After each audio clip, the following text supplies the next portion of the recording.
It's the Locked On Flyers podcast for Wednesday, January 7th, your daily dose of Flyers news, analysis, and high quality content that is not really sure how to feel about that Ducks game. A win is a win, but at what cost? Yeah, it was costly.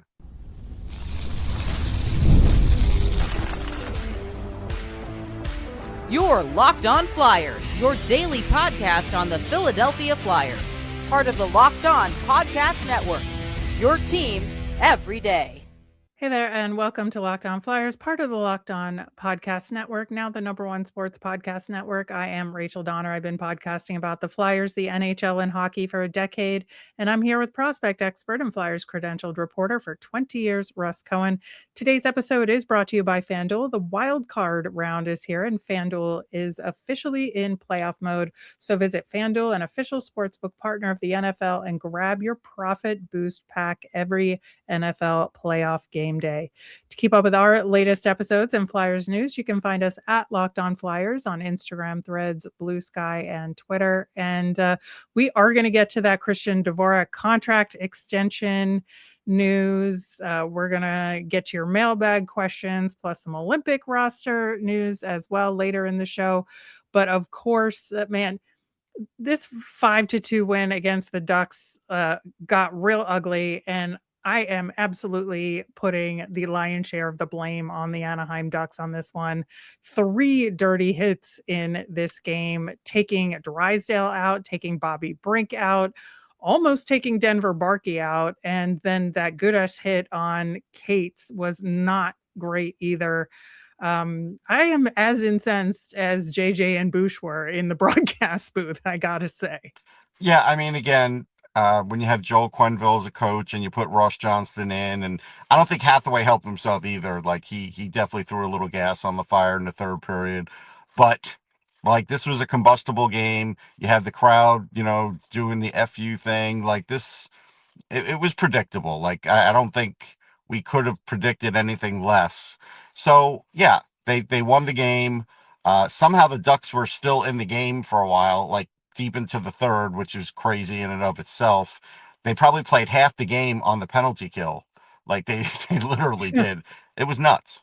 Yeah, I mean, I will say in terms of the scoring, it got off to a great start in terms of the narrative of the game. I'm not saying I liked Cutter Gauthier scoring a goal. Did not like that one bit. However, He was an inch from getting two quickly.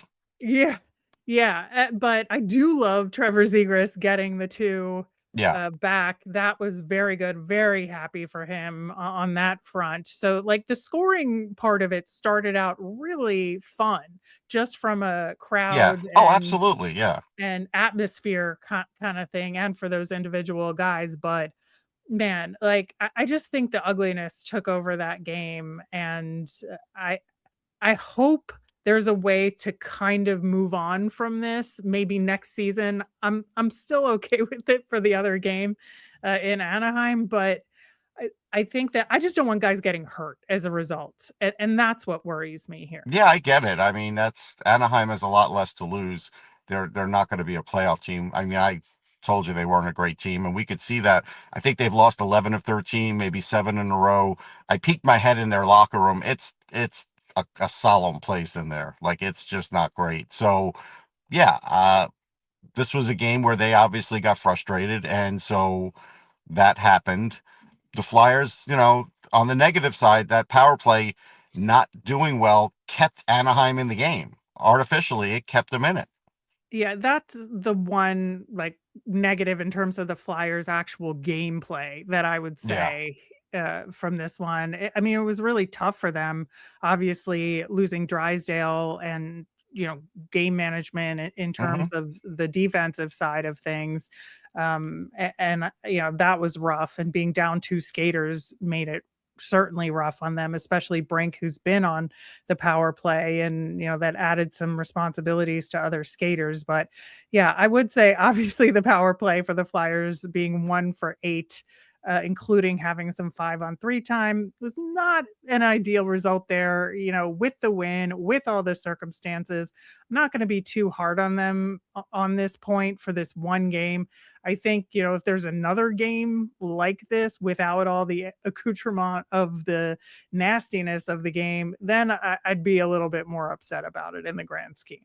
Yeah, if you were a fan of Czechia, you saw a lot because you had two goalies that are going to be on the Olympic team, and Dan Vladar had a great game. Like there were two goals that definitely could have gone in, and it could have made this game a lot different. So and inches, so yeah, good for him because he didn't get a lot of work for a while, and he stayed in the game, and that's hard to do. Yeah, listen, I think that, and I did note this in my game recap that's up on YouTube, exactly the Czech Olympic grudge match there as well, adding a layer to the competition. But yeah, I think both goalies had a really tough task. Obviously, Yes, Dostal faced a ton of shots in this game and came up big in many situations, including when the Ducks were on the penalty kill. It wasn't just the skaters like doing no, the work. Dostal had a lot to do with it, but Vladar did come up big when he needed to with significantly less action. He faced 20 less shots in the game, which is a big margin. that's a big margin. You usually don't see that kind of margin in the NHL these days. The other thing, what did you think of the Ryan Paling wave? That was kind of like a half-hearted wave on the bench. That was funny. Yeah, it was a little funny, I think, but I think he's a good sport too. Oh, he's definitely a good sport, but I just the way his hand moved, it was kind of like Queen Elizabeth like. It was kind of like in between that. Yeah. It was interesting in terms of just the pure offense in this game because at 5-on-5, which to your point, there wasn't a ton of for like in terms of the Ducks Right. ability, but when it was 5-on-5, both teams had the same number of high danger chances, and that goes to what we said about Vladar coming up with Yes. those key saves, No, it's right? a big deal. It's probably going to get lost in this game, other than the Gauthier one that was skidding over the line almost. Yeah, there were Yeah. two of those, and there was one empty net that Nick Seeler swept away. I mean, it really is a different game if those go in because there isn't a lot of shots, and then it can be deflating. So they didn't face that, luckily. Yeah, and that's where, like I said, those other blue liners like Risto playing a lot more Yeah. on the power play than he probably would have otherwise. But Nick Seeler came up huge in this game as He, well. and he didn't play much for two periods. Like I noted that when the third period started, because he's not on the penalty kill anymore, he only had like Right. 9.5 minutes. That's it. Right. But he absolutely had to get more involved in this He one. did, and he And did. he really did. And I think that this was a team effort with some individual moments Yes. there for the Flyers for sure. I think that, there are some guys that maybe I would have liked to see a little bit better shooting from on the Flyer side of Oh, things as Tippett well. definitely. He rushed a lot of shots. I was trying not to like call him out No, too it's much, him. but It's him. it was it was kind of him there. But again, I just really feel like in this game with these circumstances and just the hype around it, you do have to give the Flyers a ton of credit for honestly, not just I think, putting the nail in the coffin at the end of the game, getting the empty netter there when they needed to, which sometimes they don't. So I think this was True. a really good ending to the game. But I think, for the most part, except for like a couple small moments that you mentioned, Flyers kept their cool in this game when they didn't necessarily need to They in a didn't. They lot of didn't. They ways. they were a little mouthy. Like even at the end of the game, I think Rubenkin said something that almost started up something again. And he's probably the last guy that should do that. But we all kind of stayed and watched to see what was going on with that. And I saw him out there. So like you got to be careful of that. You don't want to carry that over against the Leafs because you start. No. This is the Leafs have gotten hot right now, and this is you don't want it to happen next game.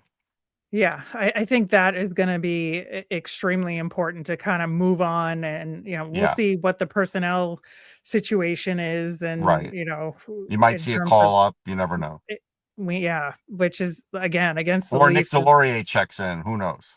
Yeah, we'll see what happens there, but and I'm still also mad about that lack of instigator call there. Yeah, they reviewed it. It was weird. The whole game was weird. Yeah, on that front, absolutely. With the clock not working at one point too. Yeah.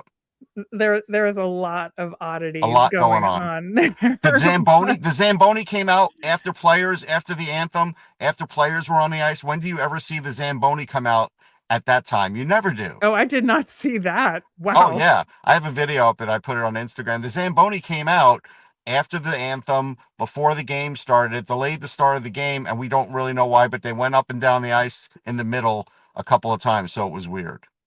All right. Well, hopefully there's less weirdness next time around. Yeah. In the meantime, we are going to talk about the Christian Dvorak contract extension coming up next.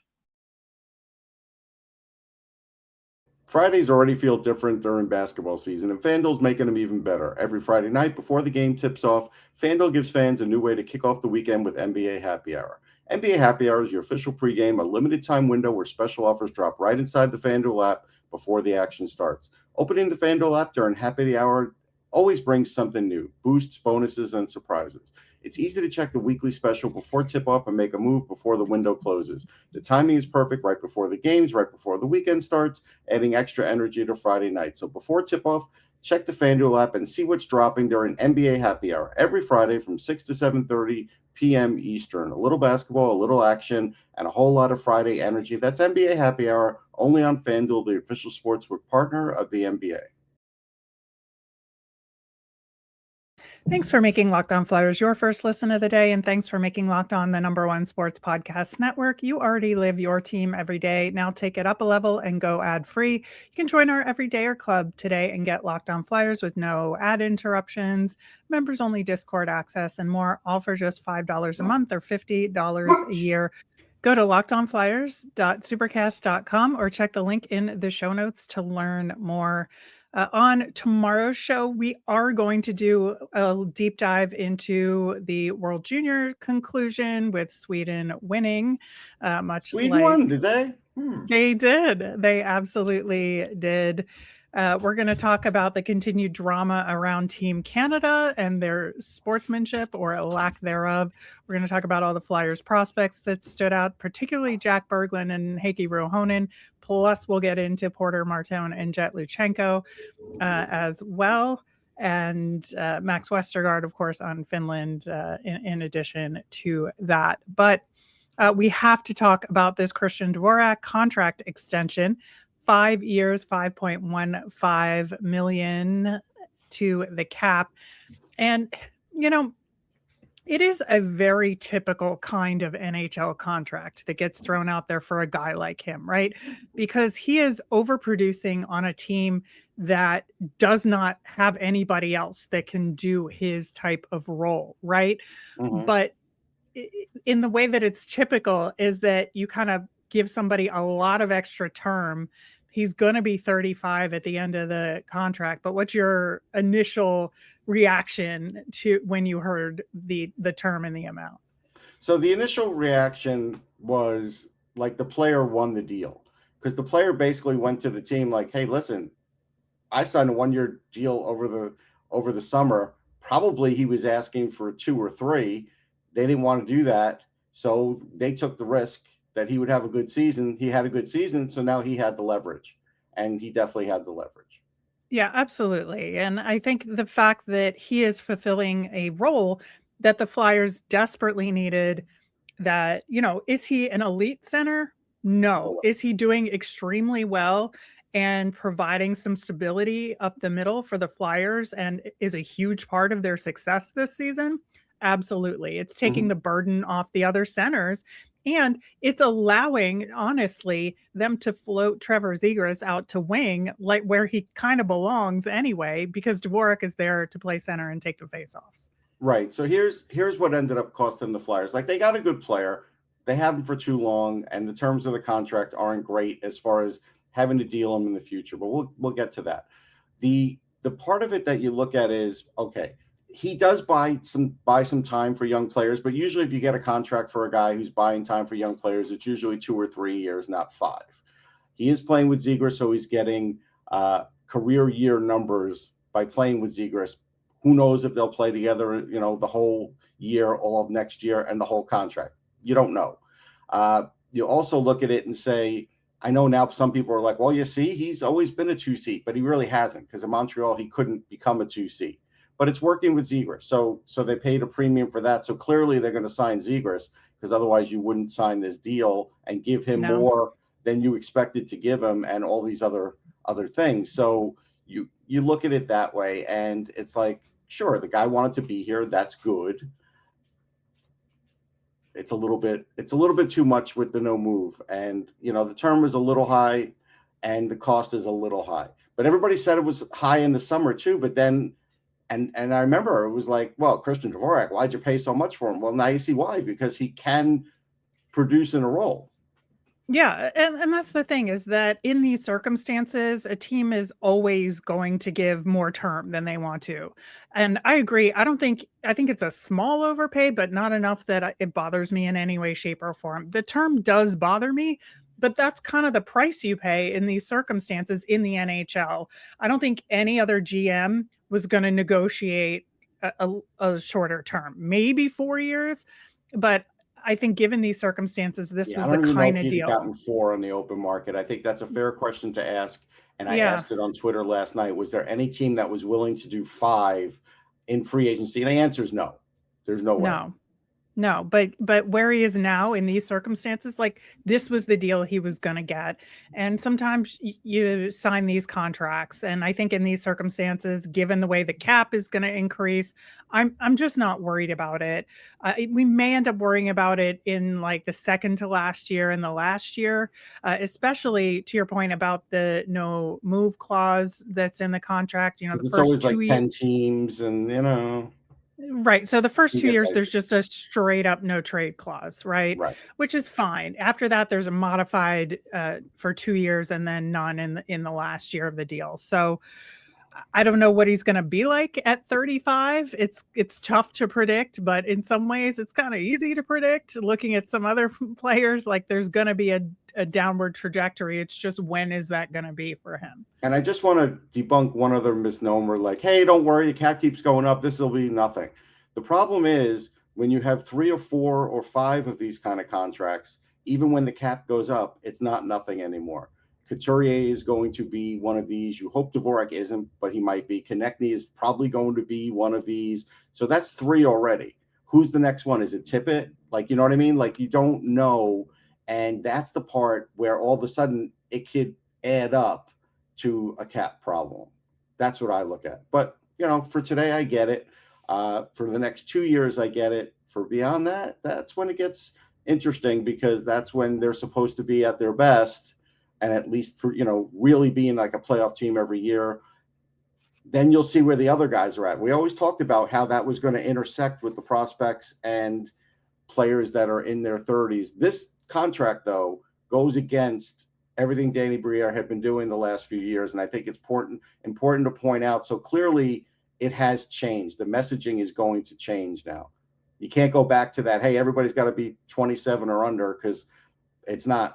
You're holding on to a guy now that's going to be 35 at some point. Yeah, and I think as long as they don't do it for too many of those guys, right? Having this guy on its own, sure.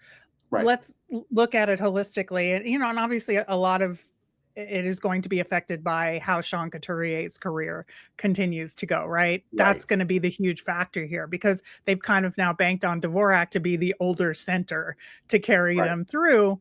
And Couturier has the long-term deal, but like, we've seen what he's at some done. point Dvorak will leapfrog him. He already has, kind of, but not every game. But at some point he's going to leapfrog him.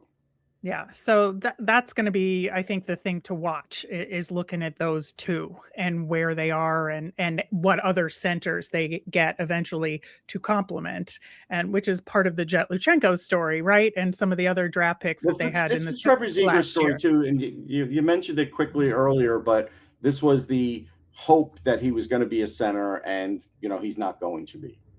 Right.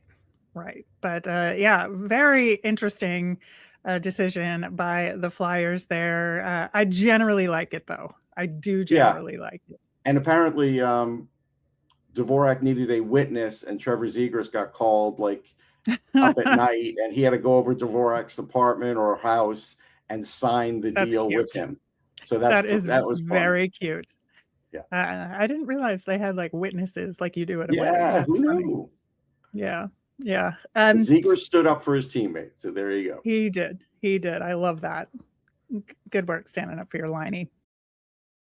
We got the official Olympic announcements from Team Czechia and Latvia. Of course, we predicted, and pretty much everybody predicted, that Dan Vladar would be one of the 3 goaltenders named to the Czechia squad. And to me, there's still a question in terms of who's going to be the primary goaltender there. Statistically, it should be Vladar.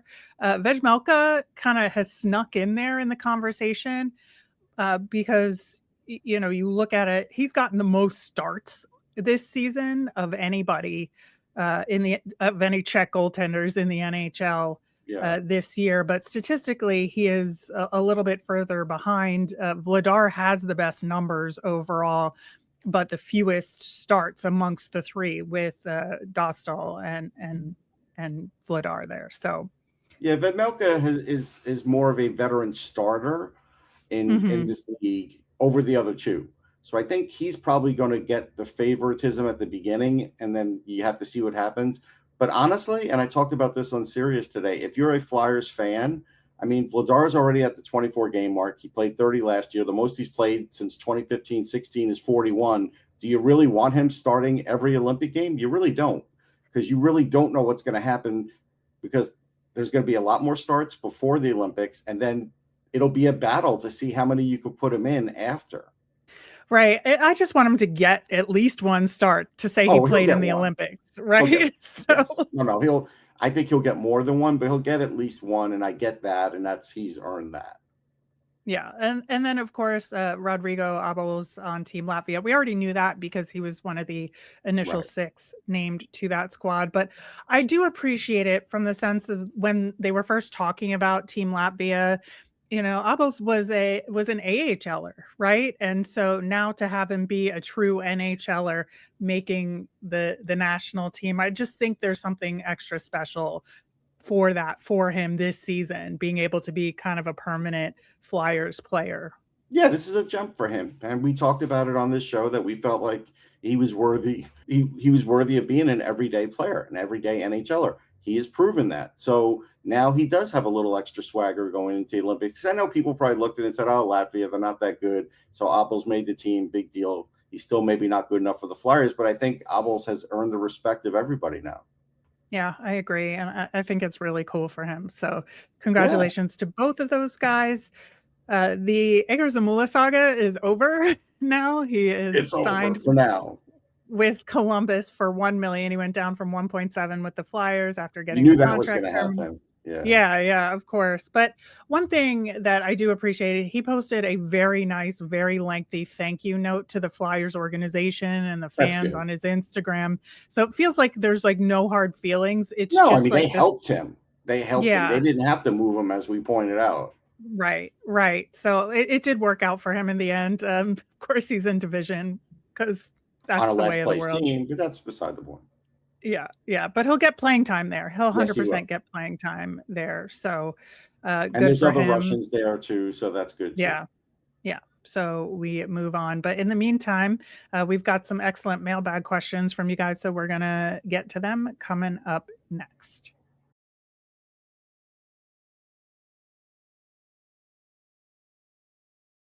Just want to start off here. We got a ton of questions and comments related to Jet Luchenko, his play at World Juniors, and his play relative to other standouts on Team Canada that maybe were drafted after him.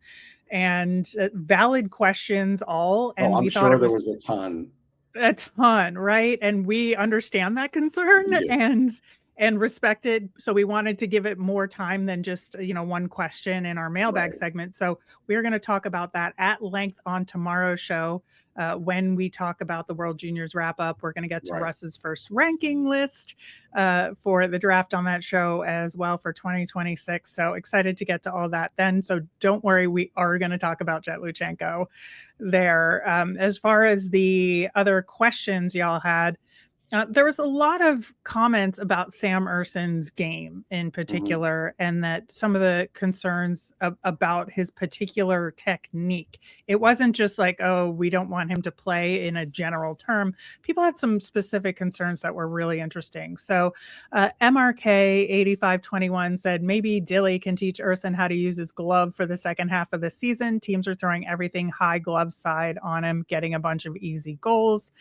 Robert Wilkinson commented, he seems to be down early too. The butterfly, in my opinion, makes a guy like Ersson susceptible to shots if accurate, getting over his shoulders. Yeah, I think he has a potential to lean forward a little bit and go down.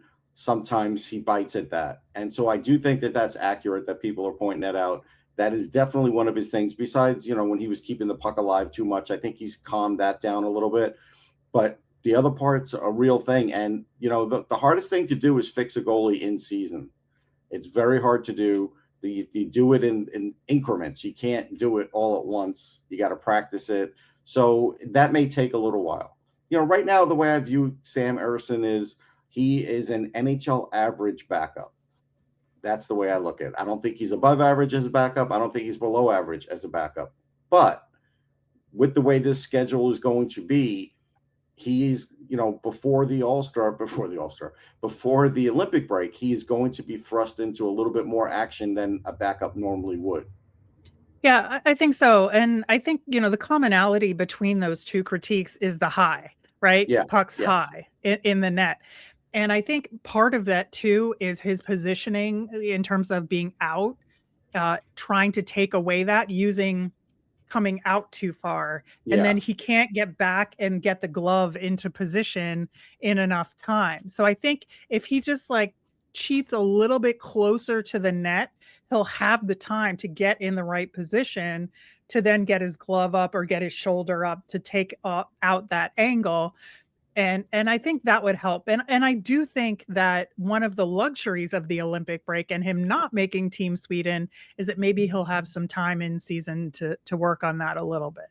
If I were Sam, and this is just me speaking out loud, I would find Henrik Lundqvist's phone number, and on the sly, without the Flyers knowing about it, I'd give him a call. Because Henrik Lundqvist, when he started to get beat a little bit too much, started to play very deep in the net, if you remember, and that really helped him, in that other part of his career where he became dominant again.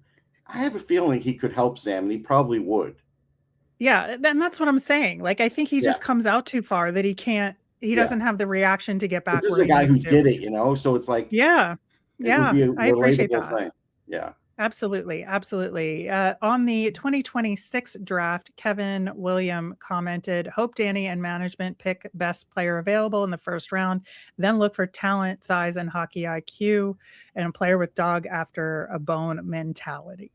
Yeah, I think the way I kind of see it shaking out early on is I think they'll have their pick of pretty good defensemen.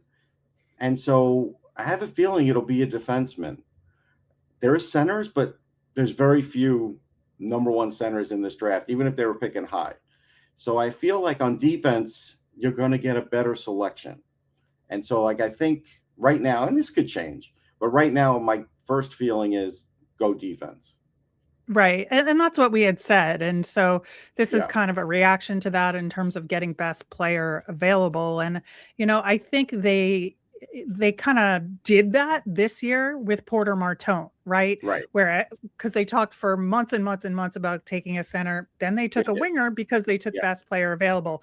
We still have the center position, that number one center position vacant at the moment. Right. We still don't have a true NHL number one elite defenseman, right? Or at least a power play quarterback stud defenseman. Right. And so at some point, you have to go positional to get the best player you Right. can. But So, sometimes and those I, things align, and it might yeah, align for a defenseman.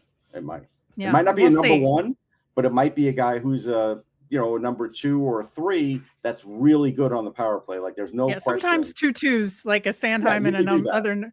you can do that and get You away could with do it. So Yeah. that's what I think. But we'll see as the draft rankings develop. We're going to talk about that tomorrow and get into that a little more. On Denver Barkey, Scott Taylor commented, I disagree on Barkey because we had said maybe he should Mhm. go back down. He has been really good. We need guys who can score, and we certainly need people to create. It's not about a point a game. He can absolutely play on this team right now. There are other players that need to be evaluated or moved. I mean, I don't disagree. He could play on this team right now, but is he going to be a top 6 guy all year, playing in high leverage spots all year? Can you get 20 minutes out of him if you need it in a game? I mean, it wouldn't be much, but once in a while in an overtime game, can you get 17 minutes out of him? I don't know. And I think there's a question of that with Rick Tocchet, or he would have already answered it and said he's on this team. And so, like, I understand that you like him, but the point is to get him when he really can be comfortable in it and thrive. He's not thriving yet. Yeah, and the circumstances of the Tyson Forrester injury has created this situation, right? Correct. And there's nothing you can do about that. It's just kind of the way the cookie crumbles with the NHL and Right. injuries and whatnot. But I do want to make sure that he develops properly and that he's not in over his head, and this isn't just a honeymoon period. And that's why just look at players. Sorry, I was going to say, look at a player like Cole Sillinger. He killed it in his rookie year. He played the whole year up. I'm sure all the fans were happy, and then his play regressed after that, and that happens sometimes. Yeah, and so we want to make sure that we're doing this right with him, specifically because he is that good of a player, that we want to make sure he's in the best position to succeed. We got a couple comments on Tomasino after the Zamula deal, kind of on both sides of the argument with him. So Bry Daddy commented, Tomasino is complete garbage, so this is a lateral move. And Patrick Lazan commented, Russ is so negative on Tomasino. This is what Russ was saying when Grundstrom has been traded to Philly. I think he will play with the Flyers very soon. Okay. I didn't kill him on Grundstrom. I was like, he's kind of have to prove it. And he's proved it for right now, so that's fine. With Tomasino, I really liked him in his draft year, and I liked him for a few years after that, 3 or 4 after that. But I've seen how he's been moved around. I see, like, Grundstrom skates a lot better than Tomasino, and that's an edge for him. So could Tomasino, I mean, he has a really good shot, but I don't know. I don't envision a spot where he's going to take over a spot for this team. Could he come up and play 3-4 games when someone's injured? Sure. I mean, he's played in the NHL, but I'm not being negative about him, just being realistic, because he's been passed around quite a bit now. So, and Grundstrom, hey, this has been a really good story. You got to hope that it continues. But again, he's had quite a journey too. So it's fine. I'll take the arrows on that. Yeah, we shall see. I think, it's one of those things where he'll just have to kind of see how he does with the Phantoms, and if there's opportunity. Right now, there's just not opportunity for him to move up to the Flyers because there just isn't space for him at the moment, unless he overwhelmingly outperforms everybody in Lehigh, and that's kind of on him. So we'll see how that goes there. But that will do it for today's show. Thanks so much for listening. We will be back tomorrow to talk all things prospects. It'll be a lot of fun. As a reminder, we always want to hear from you. If you've got mailbag questions you want us to answer on the show like we did today, let us know on any of our socials at Locked On Flyers. You can email us at lockedonflyers@gmail.com or comment on our YouTube channel. Or if you join our Everydayer Club, you can be prioritized in the mailbag here. You can be one of the first to join to get Locked On Flyers ad-free with exclusive access to the members-only Discord channel, off of just $5 a month or $50 a year. Go to lockedonflyers.supercast.com or check the link in the show notes to learn more. I am Rachel. I'm on Blue Sky and Twitter at rmiriam. That's RMIRIAM. I'm Russ. I'm at Sportsology on the same socials, SPORTSOLOGY. Have a great day, everyone.